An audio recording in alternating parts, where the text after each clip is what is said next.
Hey guys, what's going on? James here, and in this video today, we're going to be talking about a pretty interesting move that happened today by the Indianapolis Colts and how the Tampa Bay Buccaneers could take advantage of this, as the Colts have waived three-time All-Pro linebacker Shaq Leonard from their roster. Firstly, this is good for the Bucs, considering Shaq Leonard is on the team that the Bucs play this Sunday, the Indianapolis Colts.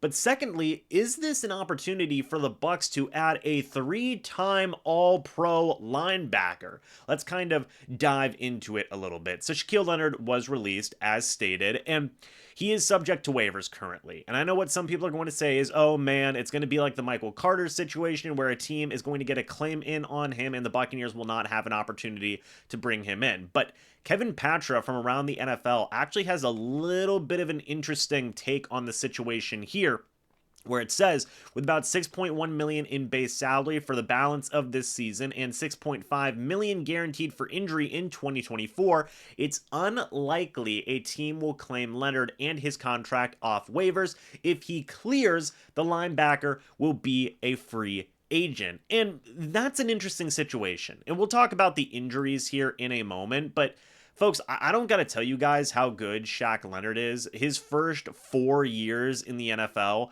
were absolutely amazing. He was an All-Pro first team 3 times in 2018, in 2020, and in 2021. He was an All-Pro second team in 2019, went to 3 straight Pro Bowls from 2019 to 2021 as well. The first 4 years of Shaq Leonard's career were insane. I mean, absolutely insane. He was doing everything. He was getting tackles. He had 163 tackles, over 120, all of those first 4 years of his career. He can get you sacks. He had 7 in year 1, 5 in year 2, 3 in year 3. If you want forced fumbles, guess what? In 2021, he forced 8 of them. If you want pass deflections, he's never had a season below 7 in his first 4 years. The dude was electric. In interceptions, he had 4 in 2021, 5 in 2019. The guy had arguably the best first 4 years of a career you could ever hope for from an inside linebacker, right? I mean, phenomenal year. So why would the Colts release him? What's the deal there? Well, that's whenever you start getting into injury concerns. That's whenever you start getting into the real meat of the situation. If you guys can see here, Shaq Leonard only played in 3 games in 2022, only started 1. Why was that the case? Well, let's dive into it a little bit, right? As Kevin Patra writes here, let me go ahead and get that video off the screen. As Kevin Patra writes here, Leonard underwent back surgery in the 2022 offseason to correct a nagging injury. He missed the opening of the 2022 season, suffered a concussion and a broken nose in his first game back. That was, where you get that 3 games played, 1 game started in 2022. Keep on going down.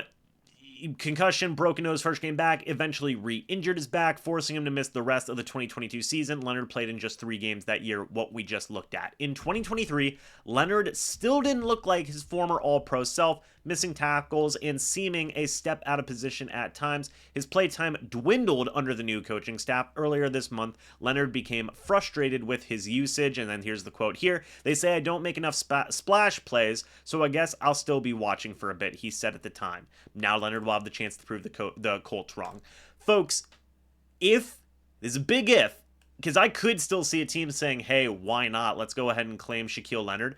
If he clears waivers, the Tampa Bay Buccaneers need to be involved in bringing this guy in. Creating cap space, doing whatever you can to bring in this player, you need to.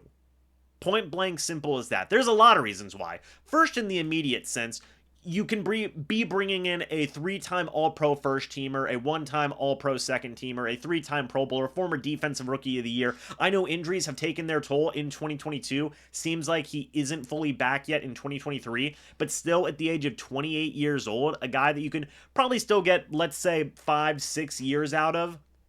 You go for a dude like that whenever you have a track record like that. You go out and you make a type of move to bring in a guy like that. Point blank, simple as that. He can help you right away. And I know that a lot of people love the depth of SirVocea Dennis and KJ Britt. I totally agree with that. I think it's great. Lavonte David is dealing with a groin injury. Devin White has been very hot and cold so far this year. Shaq Leonard can come in and be an immediate boost to this defense and give you a lot of good things that Todd Bowles wants to see from his linebackers in a defense. He can get after the quarterback. He can run stop. He can pass rush. He can get interceptions, force takeaways. Everything that you want Shaq Leonard to do in a Todd Bowles defense, he can do as an inside linebacker. 100% in the immediate sense, Leonard could come in and help out. But think about the long term. Right now, as it stands, both Lavonte David and Devin White both have expiring deals. It's probably likely that Devin White isn't going to be coming back on a deal. And by the way, Shaq Leonard had actually signed a 5-year, $98.25 million extension in 2021. So again, it's kind of crazy that he's getting released in this situation, but he was getting, around $20 million a year almost in the deal that he had. So it's just interesting to me. It is. This guy went from making $100 million a year. Like, this is the type of contract that Devin White wants, but Shaq Leonard actually put up the stats to back it up in his first 4 years in the league. So, like, this is a guy that can be good. Devin White has an expiring deal. Lavonte David has an expiring deal. Shaq Leonard could be your guy in that linebacker room for the next 5 years, let's say. 33 years old, something along those lines. If he plays to 34, maybe 6 years, something like that. Shaq Leonard can be that type of guy. Point blank simple as that. So whenever you look at long term, it's like, okay, you bring in Shaq Leonard. If things work out well, give him an extension. Give him a little bit of money. You're going to need to have somebody at linebacker to help out Servassier Dennis, to help out KJ Britt. You can get that guy in Shaq Leonard. And I think he gives you way more upside for being a dude, for being the guy in a defense than Devin White gives you. Definitely plays more like Lavonte David than Devin White. I'll say that. So this is absolutely somebody the Bucs should be interested in, man. Absolutely. Plays a lot like Lavonte David. Has the pedigree. It's going to be I imagine he's going to be getting so much attention from around the league. Maybe he'll sign with a contender. I mean, that's probably likely. He'll probably end up signing with a contender, but he also wants to see some playing time.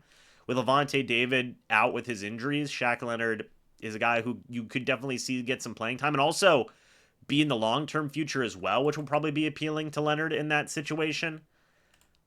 I think that this is a player absolutely the Bucs should be interested in. We'll see if they will actually end up doing so. Probably not, right? But a man can dream. A man can dream. How often does a 3-time All-Pro first team, former Defensive Rookie of the Year, 3-time Pro Bowler, 1-time All-Pro second team player become available? I don't know. You guys tell me. But anyway, guys, let me know your thoughts and opinions about Shaq Leonard. Do you want to see the Tampa Bay Buccaneers sign him, bring him in? Let me know your thoughts and opinions. I'd love to hear them. Thank you so much for watching this video. Hope you all enjoyed. As always, I'll see you all in the next video or the next live stream. But until then, and as always, guys, goodbye for now, and go Bucs.